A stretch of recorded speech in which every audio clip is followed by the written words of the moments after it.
Hi folks, welcome to my channel the average Dermadoc. ఇక మొదలెడదామా? What is ageing? It is a progressive, inevitable and irreversible decline in physiological functions of the body that occurs with time, leading to increased vulnerability to disease and death. Inevitable అంటే ఎవ్వరు కూడా ఏజింగ్ని ఆపలేరు అని, irreversible అంటే ఎవ్వరు కూడా మన అయిపోయిన ఏజ్ని తిరిగి తీసుకురాలేరు అని.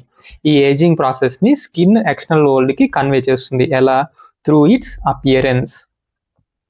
What is the pathogenesis or molecular mechanisms of skin ageing? మెయిన్గా ఫస్ట్ వచ్చేసి oxidative stress. On exposure to UV radiation, reactive oxygen species stimulates the downstream signaling pathways like nuclear factor kappa beta activator protein 1. ఈ downstream signalling pathways ఏం చేస్తాయి? Increases matrix metalloproteinases like collagenases. పేరులోనే ఉంది, కొల్లాజిన్ని degrade చేసే enzymes. అల్టిమేట్గా collagen levels తగ్గిపోతుంది. Collagen levels తగ్గిపోతే వాటర్ని హోల్డ్ చేసి పట్టుకోవడానికి ఎవరు ఉండరు కాబట్టి సప్పుల్నెస్ ఆఫ్ ద స్కిన్ కోల్పోతుంది. DNA damage.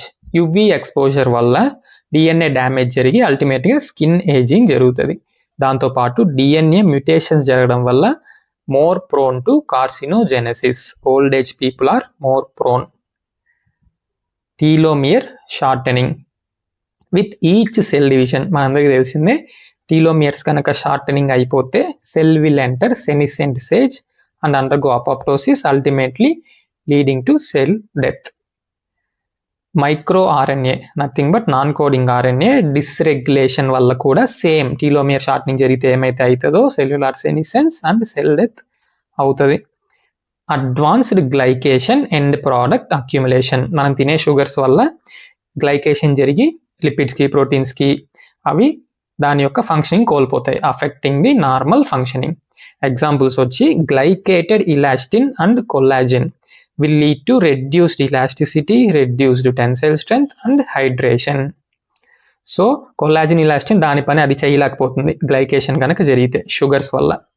Chronic low grade inflammation, also known as inflammaging. Daily మనం యూవీ రేడియేషన్కి ఎక్స్పోజ్ అవుతూనే ఉంటే క్రానిక్గా it will lead to oxidative stress which will lead to keratinocyte damage and formation of oxidised lipids. Normal lipids కాదు, oxidised lipids. Very dangerous. It stimulates complement, leads to chronic inflammation and dermal damage. Finally, epigenetic processes also controls the expression of genes and plays an important role in aging. Examples వచ్చేసి histone modification, altered DNA methylation. ఇప్పటి వరకు మనం చూసిన దాంట్లో ఏం derive చేయొచ్చు? Ageing అనేవి రెండు రకాలు, ఒకటి వచ్చేసి ఇంట్రిన్సిక్, ఇంకొకటి extrinsic. Both of which runs together. పుట్టిన ప్రతి ఒక్కరిలోనూ ఇంట్రిన్సిక్ ఏజింగ్ న్యాచురల్గానే జరుగుతూ ఉంటుంది, also known as physiological ageing. సన్కి ఎక్స్పోజ్ అవ్వడం వల్ల, ఎక్స్టర్నల్ ఫ్యాక్టర్స్ వల్ల వచ్చే ఏజింగ్ని ఫోటో ఏజింగ్ అని అంటాం. It is extrinsic ageing which will be super adding to intrinsic ageing or accelerates the intrinsic ageing. So మనం ఎక్స్ట్రిన్సిక్ ఏజింగ్ని సన్కి ఎక్స్పోజ్ అవ్వకుండా, స్మోకింగ్ లాంటి బ్యాడ్ హ్యాబిట్స్ ఏమి పెట్టుకోకుండా, పొల్యూషన్కి ఎక్స్పోజ్ అవ్వకుండా, ప్రాపర్ న్యూట్రిషన్, పూర్ న్యూట్రిషన్ కాకుండా అడిక్వేట్ హెల్తీ డైట్ తీసుకోవడం వల్ల we can postpone this extrinsic ageing. Intrinsic ఏజింగ్ని ఎవ్వరూ ఆపలేరు, అది అలానే జరుగుతూనే ఉంటుంది.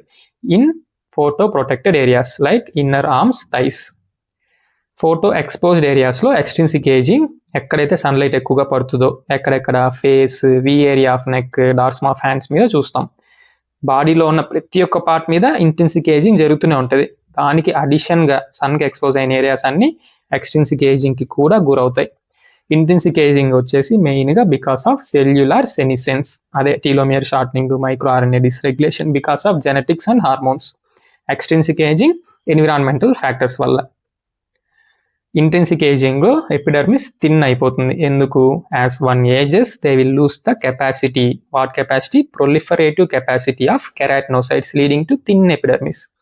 అదే ఫోటో ఏజింగ్ అయితే it may show atrophy or hyperplasia based on variant. టర్మిస్లో ఏ ఏజింగ్ అయినా లాస్ట్కి జరిగేది కొల్లాజిన్ అండ్ ఇలాస్టిన్ లెవెల్స్ పడిపోవడం. Clinical features of intrinsic ageing is already epidermis thin అయింది కాబట్టి thin, dry, pale skin with fine wrinkles, increased fragility, laxity, reduced elasticity. Same extrinsic ఏజింగ్లో కూడా డర్మిస్లో కొల్లాజిన్ లెవెల్స్, ఇలాస్టిన్ లెవెల్స్ పడిపోవడం వల్ల increased fragility, laxity and reduce elasticity. కానీ wrinkling మాత్రం చాలా ఎక్కువగా ఉంటుంది, కోర్స్ రింక్లింగ్.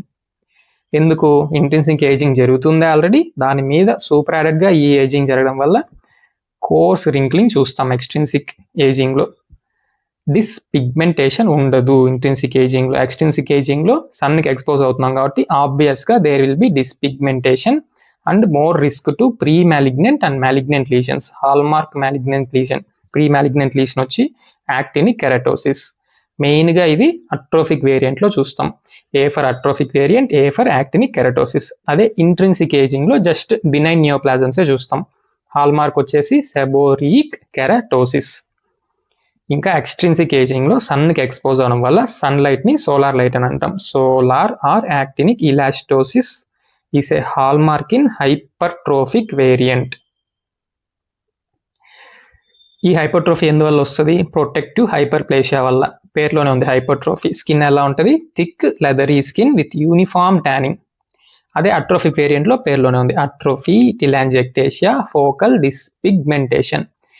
ఇంకా ఎక్స్టెన్సివ్గా ఉంటుంది, ఫైన్ రింకిల్స్ అట్రోఫిక్ వేరియంట్లో. ఇది ఎందుకు వస్తుంది అట్రోఫీ? ప్రొలిఫరేటివ్ ఎగ్జాషన్ వల్ల. ఎక్స్ట్రిన్సిక్ ఏజింగ్లో ఎంతో కొంత ప్రొలిఫరేటివ్ కెపాసిటీ ఉన్నా ఎగ్జాస్ట్ అయిపోయి ఉంటుంది కాబట్టి. ఫైనల్గా a single patient will have a combination of intrinsic and both the variants of extrinsic aging. Channel పేరు గుర్తుందిగా, the average derma doc. Like, share, subscribe చేయడం మాత్రం మర్చిపోకండి. Thank you. హస్తల విస్తా, దస్విదానియా.